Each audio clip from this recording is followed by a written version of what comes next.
আসন্ন জাতীয় সংসদ নির্বাচন ঘনিয়ে আসছে। তখন দেশের প্রতিটি নির্বাচনী এলাকার অলিতে গলিতে চলছে হিসাব নিকাশের জটিল খেলা। কিন্তু এই খেলার কেন্দ্রবিন্দুতে দাঁড়িয়ে যে কয়েকটি আসন শুধু ভোটের ফলাফলের জন্য নয়, বরং ইতিহাসের গুরুত্বপূর্ণ ক্ষতিগুলোর মুখোমুখি দাঁড়ানোর জন্য সবার নজর কেড়ে নিয়েছে, তার মধ্যে অন্যতম হল ঢাকা 14। এই আসনটি যেন বিগত ১.৫ দশকের বাংলাদেশের রাজনীতির বিভাজন, নিগ্রহ এবং ব্যক্তিগত স্ট্র্যাটেজির এক জীবন্ত প্রতিচ্ছবি। এখানে এবারের লড়াই কেবল দুই দলের মধ্যে নয়, এ যেন দুটি ভিন্ন কিন্তু সমানভাবে মর্মান্তিক ব্যক্তিগত যন্ত্রণার উপাখ্যান। প্রথমে যে প্রার্থীর নাম আলোড়ন তুলেছে তিনি হলেন ব্যারিস্টার মীর আহমেদ বিন কাশেম আরমান। জামাতে ইসলামের মনোনয়নে তার এই নির্বাচনী অংশগ্রহণ শুধু একটি রাজনৈতিক দলের সিদ্ধান্ত নয়, বরং একটি প্রতীকের আবির্ভাব। তিনি প্রয়াত প্রভাবশালী নেতা মীর কাশেম আলীর সুযোগ্য সন্তান। আরমানের প্রার্থী হওয়ার ঘোষণাকে ঢাকা 14 আসনের ভোটাররা নিছক একটি নির্বাচনী প্রতিদ্বন্দ্বিতা হিসেবে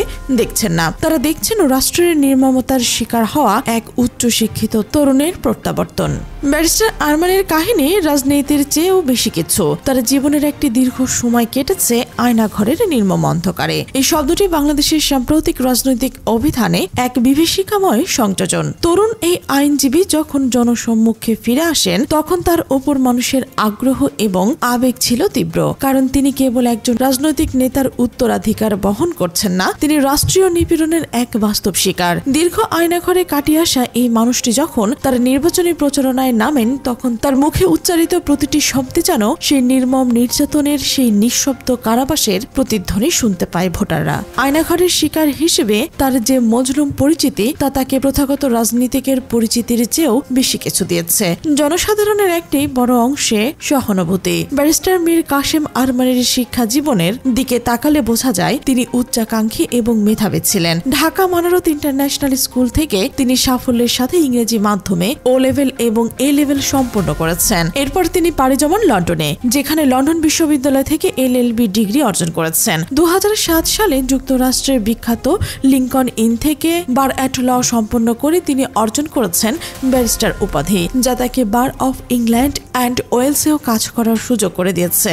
সে আলোকিত জীবনের অধিকারী মেধাবী আইনজীবী পরবর্তীতে হয়ে ওঠেন রাষ্ট্রের নিগ্রহের এক প্রতিচ্ছবি। নির্বাচনী ময়দানে তার এই দ্বৈত পরিচয়, একজন উচ্চশিক্ষিত আইনজ্ঞ এবং আয়নাঘরের ভিকটিম, ঢাকা 14 আসনের প্রেক্ষাপটে এক চরম নাটকীয়তা দিয়েছে। তিনি ইতিমধ্যে তার নির্বাচনী প্রচারণা শুরু করে দিয়েছেন এবং তার প্রতি মানুষের আগ্রহ এখন তুঙ্গে। তবে এই জমজমাটের লড়াইয়ে নাটকীয় মোড়টি আসে যখন বিএনপির তার প্রার্থী চয়নে কৌশল পরিবর্তন করে। শুরুতে গুঞ্জন ছিল দলের ভারপ্রাপ্ত চেয়ারম্যান তারেক রহমানের ঘনিষ্ঠ উপদেষ্টা মাহাদি আমিন হয়তো এই আসন থেকে ধানের শীষে প্রার্থী হবেন। মাহাদি আমিনের দীর্ঘদিনের রাজনৈতিক অভিজ্ঞতা এবং দলের প্রতি তার আনুগত্য তাকে সম্ভাব্য প্রার্থী হিসেবে সবার সামনে তুলে ধরেছিল। কিন্তু বিএনপি এবার যেন প্রথাগত রাজনৈতিক বিবেচনার ঊর্ধ্বে উঠে এক আবেগঘন তীব্র প্রতিবাদী মুখকে বেছে নিয়েছেন। ব্যারিস্টার আরমানের মতোই প্রভাবশালী ও আবেগঘন প্রার্থীর বিরুদ্ধে বিএনপি যে কাউন্টার অ্যাকাউন্টটি সাজালো, তা শুধু রাজনৈতিক নয়, এটি ছিল গভীর মনস্তাত্ত্বিক। দলটির ভারপ্রাপ্ত চেয়ারম্যান তারেক রহমান সরাসরি ফোন কল দিয়ে নির্বাচনের প্রস্তুতি নিতে নির্দেশ দেন সানজিদা ইসলাম তুলিকে। কে এই সানজিদা ইসলাম তুলি? তিনি কেবল একজন রাজনৈতিক কর্মী নন, তিনি বাংলাদেশের এক ভয়াবহ সামাজিক ও রাজনৈতিক অভিশাপ গুম এর সবচেয়ে শক্তিশালী ও উচ্চকিত কণ্ঠস্বর। সানজিদা ইসলাম তুলি হলেন আওয়ামী লীগ সরকারের আমলে গুম হওয়া বিএনপির নেতা সাজিদুল ইসলাম সুমনের বোন। সুমন ছিলেন ঢাকা মহানগর 25 নং ওয়ার্ডের বিএনপির সাধারণ সম্পাদক। সুমনের ব্যক্তিগত স্ট্র্যাটেজি এতটাই মর্মান্তিক ছিল যে তা যে কোনো হৃদয়ের গভীরে দাগ কেটে যায়। গুম হওয়ার সময় সুমনের ছিল 2 ফুটফুটে মেয়ে। এদের মধ্যে ছোটটির বয়স ছিল মাত্র 2 বছর। 12 বছর পেরিয়ে গেলেও সেই শিশুটি এখনো বিশ্বাস করে তার বাবা দূরে কোথাও যায়নি, কেবল মালিবাগের তাদের অন্য বাসায় গিয়েছে। তিনি নিশ্চয়ই ফিরে আসবেন।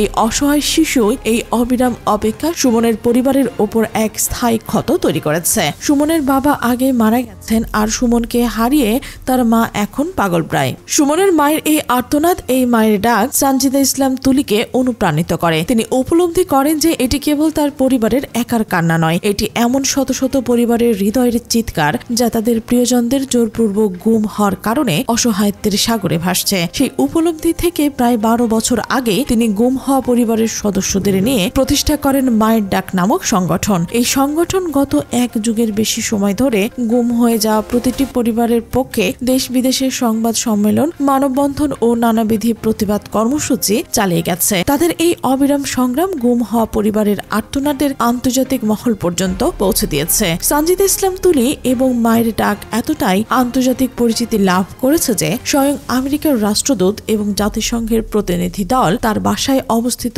মায়ের ডাকের কার্যালয় সফর করেছেন। তার এই কার্যালয়ে এসে গুম হওয়া পরিবারের সদস্যদের সাথে কথা বলেছেন, তাদের দুঃখ দুর্দশার কথা শুনেছেন। সেই সানজিদা ইসলাম তুলি যিনি বিশ্বমঞ্চে বাংলাদেশের মানবাধিকার পরিস্থিতি নিয়ে কথা বললেন। তিনি শত শত মায়ের প্রতিনিধি। তিনি এখন ঢাকা 14 আসনের ধানের শীষের প্রার্থী। বিএনপি এখানে কোনো পেশাদার রাজনীতিকে নামায়নি, তারা নামিয়েছেন এক জননী সদৃশ প্রতিবাদী প্রতীককে। তুলির শুভাকাঙ্ক্ষীরা মনে করছেন আর্থিক দিক দিয়ে হয়তো তুলি তার নিকটতম প্রতিদ্বন্দ্বী, এমনকি হয়তো ব্যারিস্টার আরমানের চেয়েও অনেক বেশি পিছিয়ে থাকতে পারেন। নির্বাচনী পরিচালনার জন্য প্রয়োজনীয় অর্থ বা প্রথাগত নির্বাচনী কাঠামো তার হয়তো ততটা শক্তিশালী নয়, কিন্তু তার সংগ্রাম, তার অভিজ্ঞতা, বিশেষ করে গুম হওয়া পরিবারের হয়ে আন্তর্জাতিক পরিমণ্ডলে তার লড়াই অন্য সব প্রার্থীর থেকে যোজন বিয়োজনে এগিয়ে। এটি কেবল একটি প্রতীকী লড়াই নয়, এটি জনগণের সামনে তুলে ধরা হচ্ছে যে গত 1 যুগে ঢাকা 14 আসনের মানুষেরা তাদের জনপ্রতিনিধি হিসেবে এমন কাউকে চান যিনি ক্ষমতার নির্যাতনের গভীরতম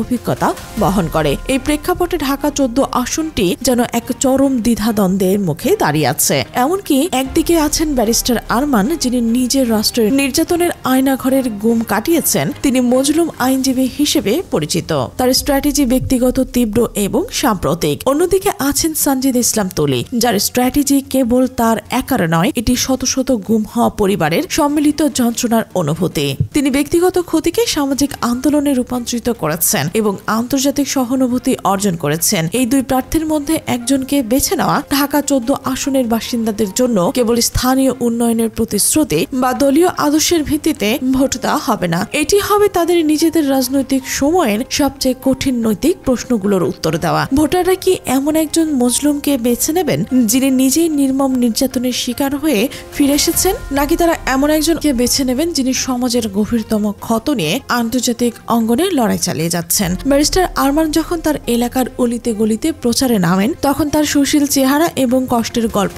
একসাথে মিশে এক নীরব আবেদন তৈরি করে।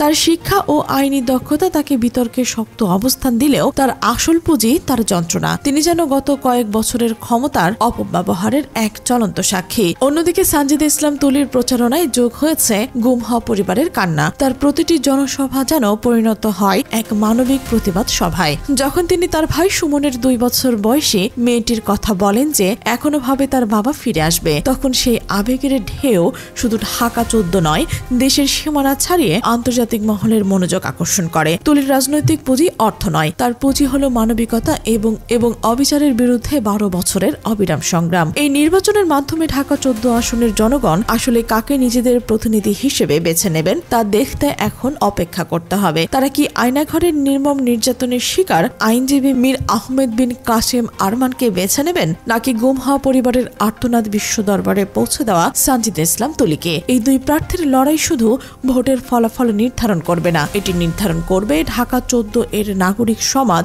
কোন ধরনের আবেগকে এবং কোন ধরনের প্রতিবাদে নিজেদের মূল রাজনৈতিক ভাষা হিসেবে স্বীকৃতি দিতে প্রস্তুত। এই লড়াই নিঃসন্দেহে বাংলাদেশের নির্বাচনী ইতিহাসে এক নতুন অধ্যায় রচনা করতে চলেছে, যেখানে প্রতিদ্বন্দ্বিতা হচ্ছে স্ট্র্যাটেজি বনাম স্ট্র্যাটেজি এবং প্রতিটি ভোট হবে এক গভীর প্রতিবাদের বহিঃপ্রকাশ।